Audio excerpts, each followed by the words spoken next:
오늘 주일에 주시는 말씀은 마태복음 21장 18절부터 22절까지 말씀입니다. 삶 속에서 맺어야 할 열매라는 제목으로 은혜 나누고자 합니다. 지금 저희들은 사순절기를 지나고 있습니다.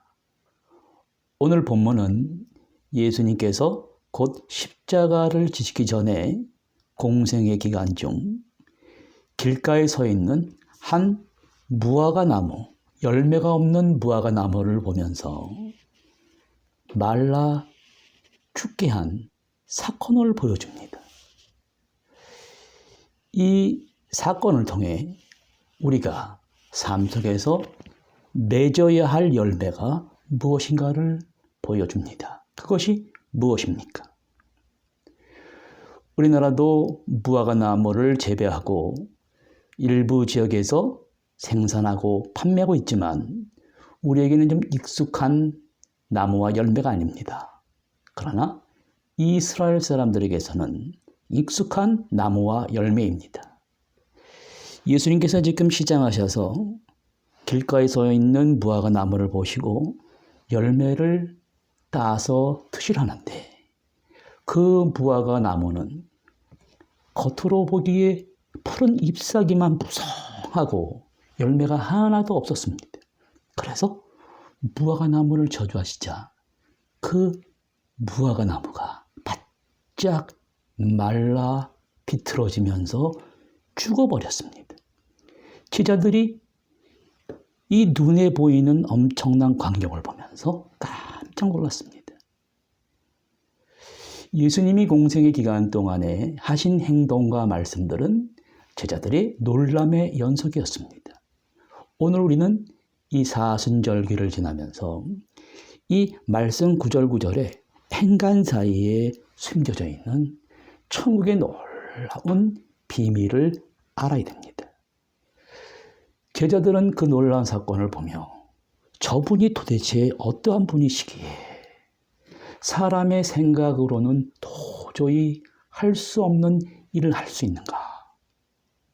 이렇게 감탄했습니다. 오늘 사복음서에 나타난 오늘 사건을 순서대로 말씀을 드리면 지난밤에 예수님께서 나사로를 살리신 마리아, 마르다의 집에서 주무셨습니다. 이 가정은 큰 은혜를 입은 가정이었습니다. 아침에 일어나셔서 식사를 하지 않은 채 십자가에 돌아갈 것을 다 아시고 예루살렘에 올라가셨습니다. 예루살렘 성이 점점 가까워지는데 예수님과 제자들은 시장했습니다. 가던 걸음을 멈추고 길가에 푸른 잎사귀가 무성한 마치 열매가 있어 보이는 무화과 나무 앞에 이르렀습니다. 지금 그 열매를 따서 드시려고 푸른 잎사귀를 계속해서 들춰보시고 또 들춰보셨는데 무화과 나무 열매가 하나도 없었습니다. 그러자 예수님께서 이렇게 말씀하셨어요. 마태복음 21장 19절에 이제부터 네가 영원토록 열매를 맺지 못하리라 말씀하시자마자 그 무화과 나무가 푸른 잎이 무성한 무화과 나무가 건조해지고 말라서 죽게 되어버렸습니다. 여러분, 자연은 죄가 없습니다. 왜 자연 속에서 자라난 무화과 나무를 보시고 이렇게 말라버리게 하셨을까요? 나무 자체에는 죄가 없습니다. 그러나 분명히 나무를 기르는 사람의 잘못입니다. 예수님은 보통 꾸지람 하실 때 사람들의 잘못된 믿음과 인격에 대해서 꾸짖으셨습니다. 그러나 자연을 향해서 한 저주는 무엇을 의미하는 것입니까? 마가복음은 이 일을 다른 각도에서 우리에게 보여줍니다. 무화과 나무 열매는 우리나라 기후와는 달리 이스라엘은 아열대 기후인데 봄, 가을이 없고 여름과 겨울로 나눠집니다. 무화과 나무 열매는 2번 열매를 맺는데 4월과 9월입니다. 4월에 익는 무화과 나무 열매는 제때 열리는 열매가 아닙니다. 맛있는 열매가 아니에요. 그래서 사람들이 여행하다가 시장을 하게 되면 그 시장길을 잠시 면하려고 따먹는 열매예요. 그러나 9월에 맺는 무화과나무 열매는 아주 노랗게 잘 익은 향기가 좋은 열매입니다. 지금 예수님이 찾고 계신 열매는 제철에 익는 열매가 아니라 4월에 익는 열매였습니다. 시장하셔서 그거라도 잡수시려고 했습니다. 그러나 그 열매마저 없자 그 나무를 저주하셔서 말라 죽게 했습니다. 예수님과 제자들과 오늘 우리가 알아야 할 외관상 푸른 잎사귀만 무성하고 열매를 맺지 못하고 서 있는 말라 죽어버린 무화과 나무의 진실은 무엇입니까? 지금 예수님 마음의 깊은 곳에 있는 생각이 무엇인지를 우리는 알아야 합니다. 지금 성전에 올라가 보니 예루살렘 성전은 더 이상 성전의 모습이 아니었어요. 제사장들이 너무나 예수님을 실망시켰습니다. 여기에 사는 많은 유대인들이 예루살렘 성전에 올 때는 예물을 드려야 됩니다. 거룩한 예배에 쓰이는 예물을 사기 위해 외국 돈을 이스라엘 화폐와 환전하고 제사장들은 희생 제물을 팔았습니다. 온전한 짐승을 팔아야 되는데 병든 짐승을 팔고 흥정하고 또 바꾸고 이익을 남기고 타락한 모습을 보였습니다. 예수님의 마음이 아팠어요. 이 성전이 완전히 강도의 굴이 됐습니다. 그래서 채찍을 드시고 모두 엎어버리시고 내쫓아버렸습니다. 그때 제사장들은 양심의 가책을 받고 자신들이 잘못하고 있었음을 알고도 그 예수님의 영적인 권위에 놀라서 멀리 도망가게 됐어요. 성전들은 깨끗해졌습니다. 그러나 예수님의 마음은 아팠습니다. 어쩌다가 성전이 이 강도의 구렬이 되었는가? 거룩한 예루살렘 성의 타락의 경계를 넘어섰습니다. 경계를 넘어가면 끝입니다. 그 타락한 예루살렘 성은 예수님이 돌아가신 후 40년 후에 다 무너져 내렸습니다. 오늘 현재도 성전을 이슬람에게 뺏기고 아직까지 재건 못하고 통곡의 벽에서 울면서 애곡하고 있습니다. 지금 예수님은 저 부패한 마음을, 부패한 성전을 마음에 생각하면서 예루살렘 형을 향하여 올라가십니다.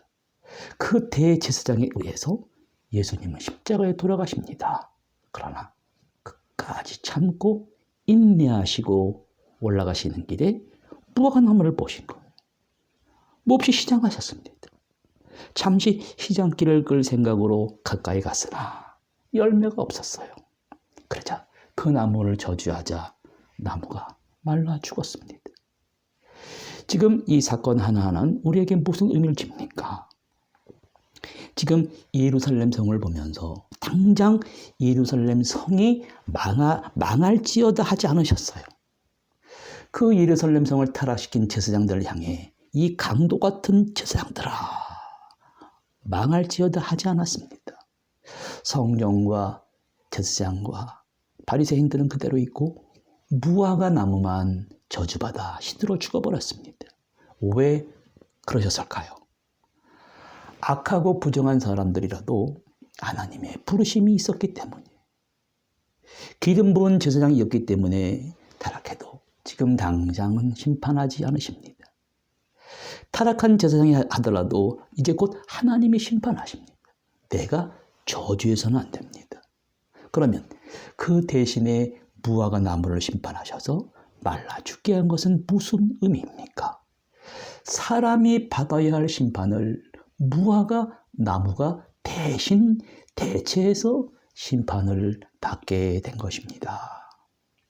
여기서 예수님이 원하시는 것은 잘 익은 열매가 아니더라도 최소한의 제철이 아닌 덜 맛있는 열매라도 맺기를 원했어요.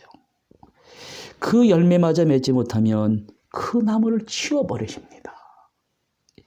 이 메시지를 우리 삶에 어떻게 적용시켜야 됩니까?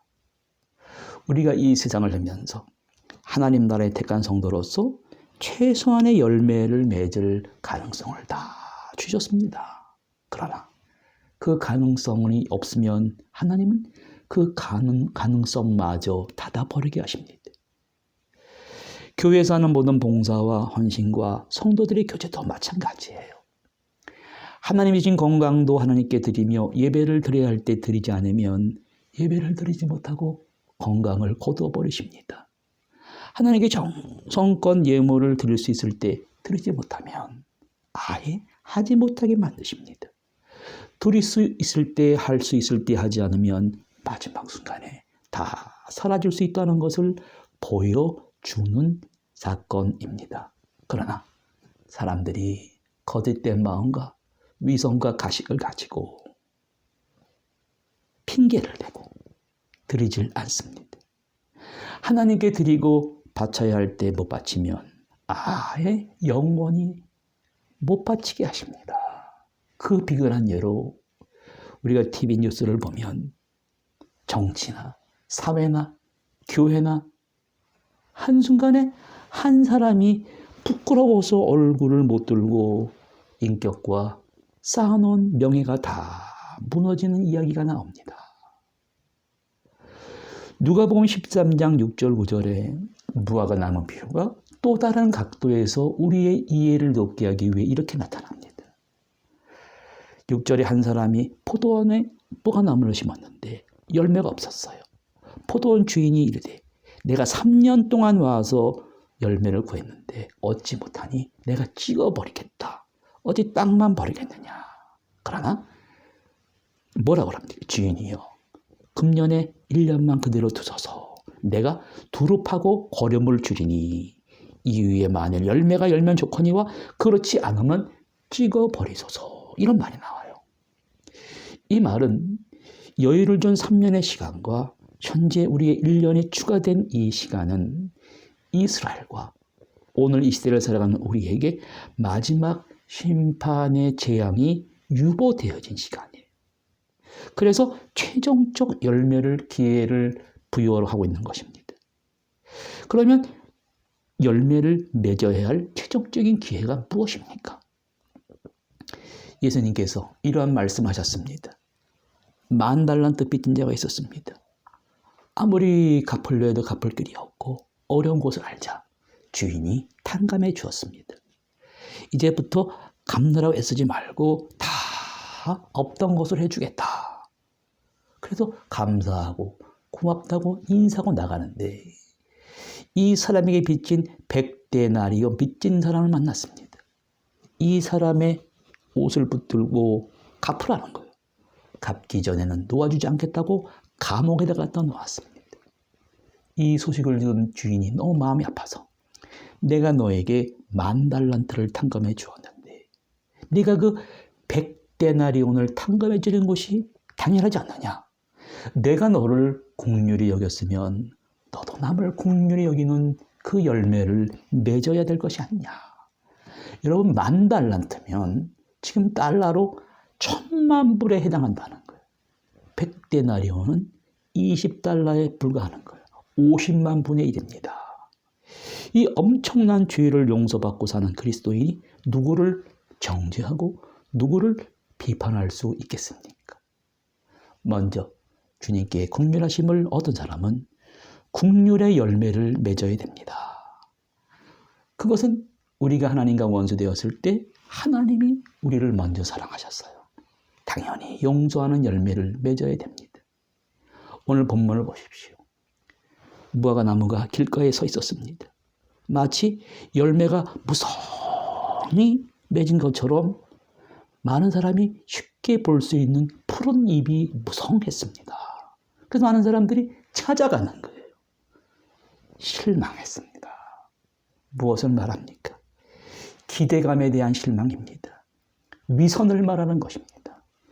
열매가 없으면서도 있는 척했어요. 하나님께 보이려고 한 것이 아니라 사람들에게 보이려고 기도하고 사람들에게 보이려고 구제하고 신앙생활을 했습니다. 좋습니다. 다른 건 다 없다 하더라도 제철이 아닌 최소한의 열매는 있어야만 했습니다. 그건 무엇입니까? 마음이에요. 그러나 그 마음에 미선의 가면을 쓰고 많은 사람을 실망하게 합니다. 여러분, 왜 사람들은 그때나 지금이나 오늘 산업혁명 정보화 시대를 살아가면서 맺어야 할 최소한의 열매를 맺지 못하는 것일까요? 사람은 누구나 늙지 않고 젊음을 유지하고 싶어 한다고 합니다. 그러나 나이가 들어감에 따라 점점 얼굴이 주름살이 들고 쭈글쭈글해집니다. 성인병, 고혈압, 심장질환이 나타나요. 당연히 건강의 프로그램에 관심을 가지게 됩니다. 또 자식을 낳아 키워야 되는데 기르기 힘들다고 낳지를 않아요. 출산율이 기형적인 국가가 됐습니다. 그러면서도 자신의 몸과 건강에 무리하게 돈을 쓰는 일은 아끼질 않습니다. 왜 이러한 일이 벌어질까요? 이러한 일들은 사회심리학적으로 말씀드리면 삶을 하나의 발전하는 과정으로 보아야 되는데 고착으로 보기 때문입니다. 쉽게 말씀드리면 삶이라는 여정을 온전하게 경험하기보다는 익히 알고 있는 편안함 속에 머무르려고 하기 때문입니다. 이러한 사람들은 자신이 하나밖에 없는 소중한 삶을 이전의 미숙한 삶과 성숙한 삶, 그리고 장년과 노년에 이르는 황혼, 곧 닥치게 될 죽음과 그리고 다시 태어남의 일련의 과정으로 볼 준비가 되어 있지 않는 사람들이에요. 그리고 병들지 않고 건강하게 오래 살고 죽지 않을 것만 생각한다고 합니다. 오래전에 그리스 사람들도 그러한 똑같은 인간의 욕망을 그린 이러한 그리스 신화가 있습니다. 그리스 신화 속의 티토누스란 사람은 똑같이 나이만큼 늙어가야 했습니다. 티토누스의 아내 에오스는 자신의 남편이 나이가 들고 늙어가면서 힘을 잃어가자 제우스 신을 찾아가서 남편을 죽지 않게 해달라고 기원했습니다. 제우스가 이를 허락했다라는 거예요. 자, 티토누스는 나이가 들고 늙어가는데 죽질 않아요. 점점 얼굴에 주름이 들고 쭈글쭈글해지고 노약한 노인이 되었습니다. 어느 날 그의 아내 에오스가 방 안에서 계속 우는 소리가 들려요. 문을 열어보니까 티토누스는 간데없고 한 매미가 벽에 붙어서 그의 아내 에오스의 이름을 에오스 부르며 울고 있더랍니다. 몸집은 늙고 작아지고 쪼그라지고 점점 피부와 껍질만 남게 되자 제우스가 이 모습을 더 이상 두고 볼 수 없어서 티토누스를 매미로 바꿔두었다는 그리스 신화가 있어요. 오늘 본문에 열매는 없고 겉으로만 드러난 푸른 잎사귀란 무엇을 말하는 것입니까?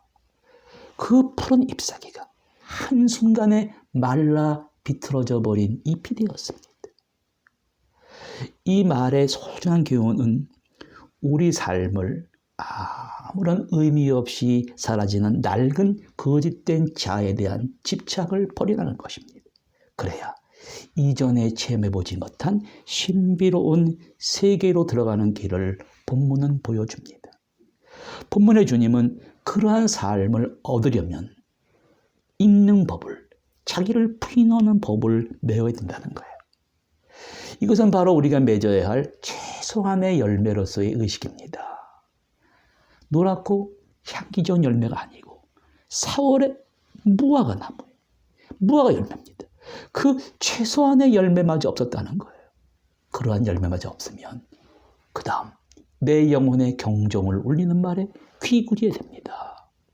하나님은 사람들을 심판하실 때 그 사람을 당장 하늘에서 천둥 번개와 벼락을 내리지 않습니다.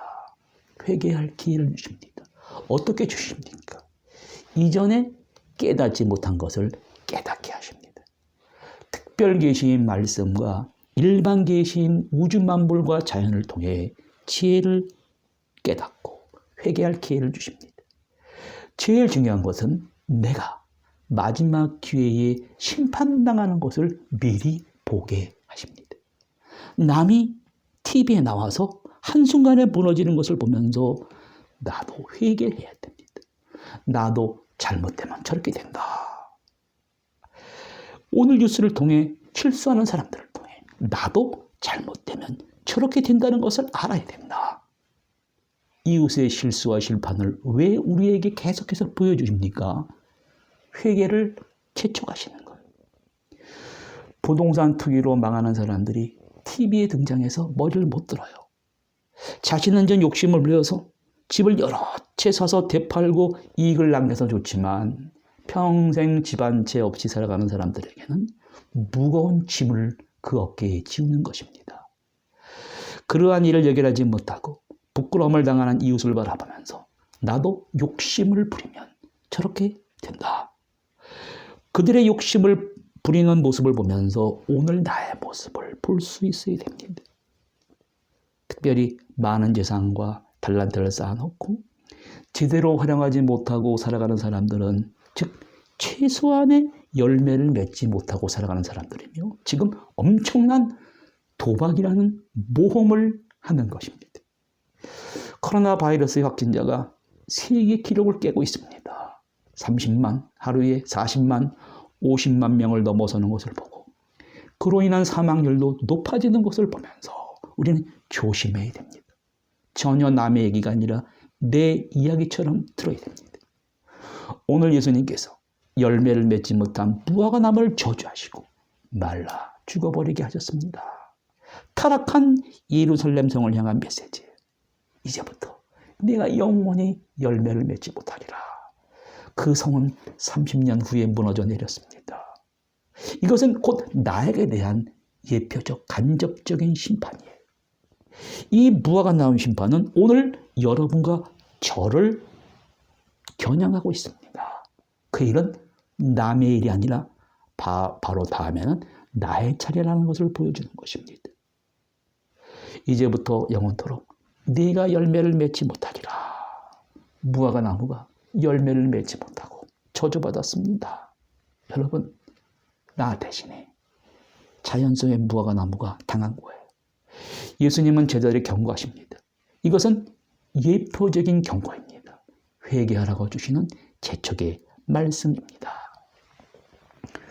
무화과 나무가 말라 죽는 것을 보고 깜짝 놀란 제자들에게 동시에 예수님은 이러한 위로와 소망의 말씀을 해주십니다. 너희가 믿음이 있고 의심하지 아니하면 이 무화과 나무에게 된 이런 일만 할 뿐 아니라 이 산들로 들려 바다에 던져지라 하여도 될 것이요. 너희가 기도할 때 무엇이든 믿고 구하는 것은 다 받으리라. 열매가 없는 이유는 믿음 때문입니다. 오늘 열매 없는 나를 쳐야 할 것이지만 지금 간접적으로 누군가를 계속해서 치고 있습니다. 나 대신에 누군가가 지금 매를 맞고 있는 거예요. 점점 가까이 오는 소리를 들어야 됩니다. 누굴 향해 옵니까? 열매 없는 세상에 사는 나를 향해서입니다.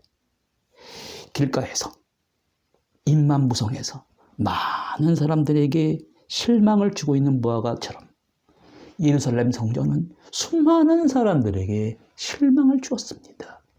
그들의 거짓된 자아와 미선이 심판받는 시간에 이 사건을 통해 내가 아끼는 소중한 자기의 몰락이 아니라 지금까지 눈에 보이는 세상만 의지하던 잘못된 판단, 그릇된 추정과 왜곡된 가정의 몰락임을 직시해야 됩니다. 그러면 우리는 이 경고를 듣고 어떻게 해야 됩니까? 거짓된 자아와 욕구와 위선을 버려야 됩니다. 그리고 성경은 우리에게 장엄하게 이렇게 묻고 있습니다. 그대는 이제 남은 인생의 후반기에 무엇을 쫓고 있는가? 없는 것을 쫓으면 인생을 잃어버린다고 합니다. 우리나라에도 이러한 고사성어가 있습니다. 대혹자는 종신불애라. 무엇에 크게 미혹되어 있는 사람은 평생 진리를 깨달을 수 없다는 뜻입니다. 버려야 얻을 수 있는 만큼의 힘을 얻는 동시에 주님이 원하시는 최소한의 열매를 향해 자신의 닫힌 마음의 문을 활짝 열어야 됩니다. 사순절기에 깊이 이 말씀을 묵상하시면서 용서와 겸손과 십자가의 사랑이라는 아름다운 열매를 맺으시기 바랍니다. 그러한 열매를 맺는 분들에게만 허락된 천국이 열리는 축복의 세계가 현실과 미래의 세계에 환하게 열리고 다가오게 될 것입니다. 기도하시겠습니다. 하나님 아버지, 오늘 주신 말씀을 통해 귀한 깨달음을 얻게 해주심을 감사드립니다. 열매 없는 우리의 삶을 향하여 오래오래 참아주심을 감사합니다. 우리의 부족한 의식과 인격과 생활과 사회와 교회 속에 확실하게 그 크신 은혜 열매를 이 사순절에 맺으면서 살아갈 수 있게 하여 주시옵소서. 이제부터 남에게 보이기 위한 위선과 가식은 다 버리게 도와주시고 한 무화과 나무의 몰락을 보면서 사라지게 하여 주시옵소서. 주님이 찾으시는 최소한의 열매를 맺는 생활로 하나님의 나라가 임하게 하여 주시옵소서. 기도할 때 무엇이든지 믿고 구하는 것은 눈에 보이는 현실의 세계와 다가오는 미래의 영원한 축복의 세계에서 다 받아 누릴 수 있게 하여 주시옵소서. 예수 그리스도의 이름으로 기도드립니다. 아멘.